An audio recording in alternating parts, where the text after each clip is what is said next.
Hello.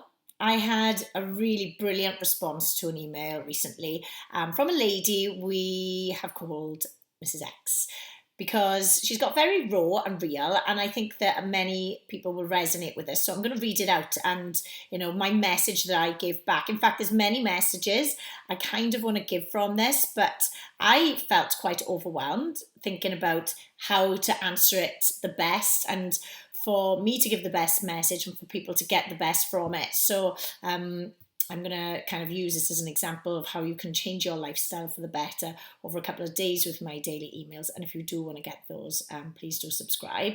So I sent an email asking how Mrs. X was, and incredible response. I've been giving this a lot of thought, and I've come to the conclusion it's a vicious cycle of lethargy,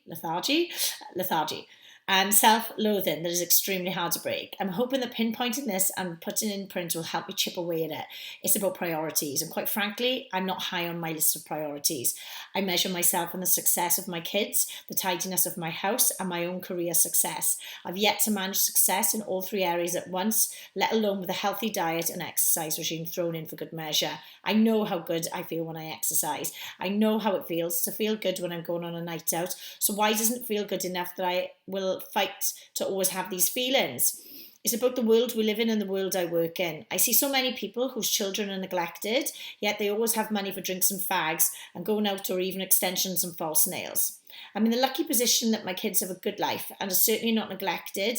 They are not spoiled either by God, but by God does this come at a cost, with not just monetary, but time and commitment, which means less of these things for me. I know that my weight affects my family life. I shy away from activities that I feel uncomfortable doing because of my weight. That is not me. I'm fun and love a challenge, but it's the fat me. I shy away from activities I may get embarrassed in, for example, swimming. Who wants to see me in my bather? Going to the fair, imagine not being able to do the safety harness up.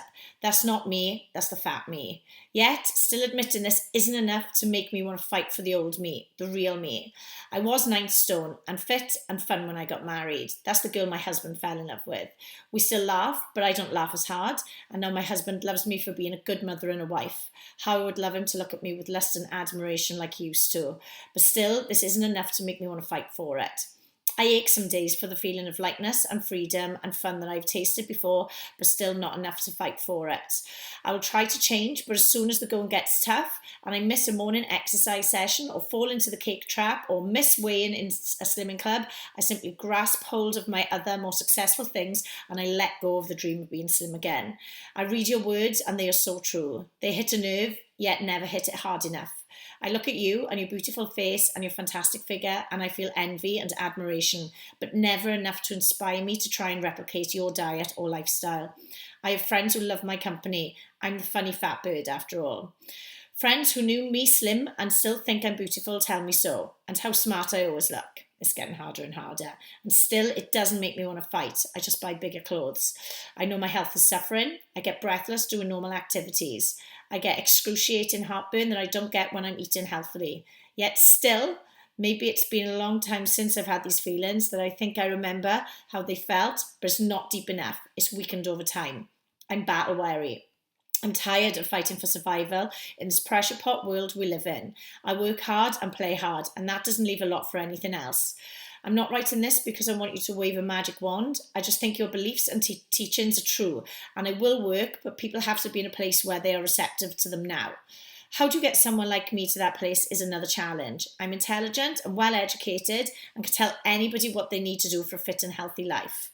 I live to learn and I learn new things every day. I learn things from your emails. They make me think about things, but how do I internalize this knowledge? I am like the people that can regurgitate the answer the teacher wants but doesn't understand it. In the words of Alanis Morissette, isn't it ironic? I'm a teacher and a bloody good one at that. Thanks for reading and caring enough to ask me why I don't take action. The answer is I don't care enough about me. I have the passion about me that I have about my expectations for my children. No, I don't have the passion about me that I have about the expectations for my children, even though the best thing I could be is a good role model and that old case of do as I say, not do as I do. Help. I'm sure so many people will listen to that and think, oh my God, that's just like me. And, that it is really hard. It is not complicated what you have to do to make the change in your lifestyle, but it certainly isn't easy either. When you are trying to break an absolute lifetime of bad habits and mixed messages coming across confusing you. And, you know, like one of the things I said in the response to my email, because there's so much that could be said about this, you know, and I really hope that I can help to make the change, not only for this person, but for anybody else that kind of resonates with this. I've said many times, you've got to fit your own oxygen mask first. You've got to look after you. Even though you may think that the success of your children has to come first, your home, your career, your husband, the love and admiration of, you know, the whole of your family and friends, for those to feel like they come first, you have to put yourself first. You have to put yourself into a place of strength, of power, and you need to have a vision of where you want to be and hold it so passionately that the things that you need to do, the sacrifices that you need to make, the discomfort that you have to go through when you make changes and you're battling with your mind to make those changes, that you have to hold your vision so passionately that all of those other painful things just become irrelevant. Clearly, where you're at right now, it's like as if going towards the pleasure of that vision doesn't seem to be enough. But how much pain are you in right now? It sounds like you're in so much pain that where you're at right now, you want to move from it. So it's all about now the focus on what is your vision and how are you going to get there. It can be broken down into really simple steps. And it might seem a long time off where, you know, you get to that dream person that's lost a stone or 2 or 3, but one simple day at a time with small tasks can certainly help to get you there. And it's going to be about the support around you. So speaking with your family, you may not have done that before. Your children, you may not have done that before. Your friends, and surrounding yourself by a group of people, like the community of people that I work with, offline and online, are great tools to help keep you motivated.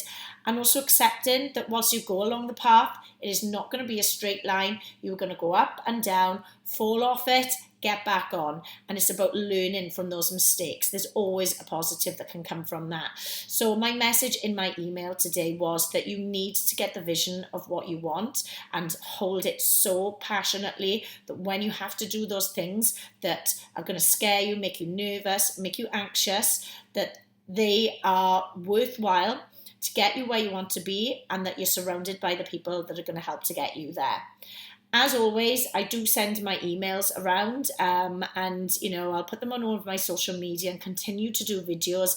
And I'm going to keep on using, you know, what Mrs. X said in this amazing insight into her lifestyle and her battles to help so many others make the changes and maybe introduce 1 or 2 things into your day that you can try to improve and do your absolute best when it comes to your nutrition, your exercise and your mindset.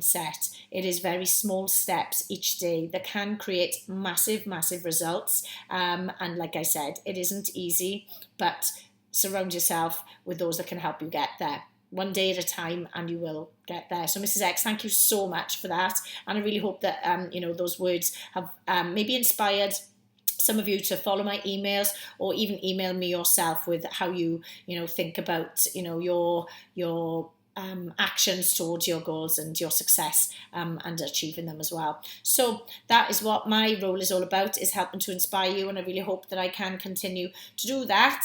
And we're getting to a really tough time of year as well, so this is where we all need the support more than ever. If you did want to join my free Facebook group, then send me a PM, inbox me, email me, whatever, and I'll put you in there, because this is where we all need to join as a force and help each other along. I hope that inspires you. Bye.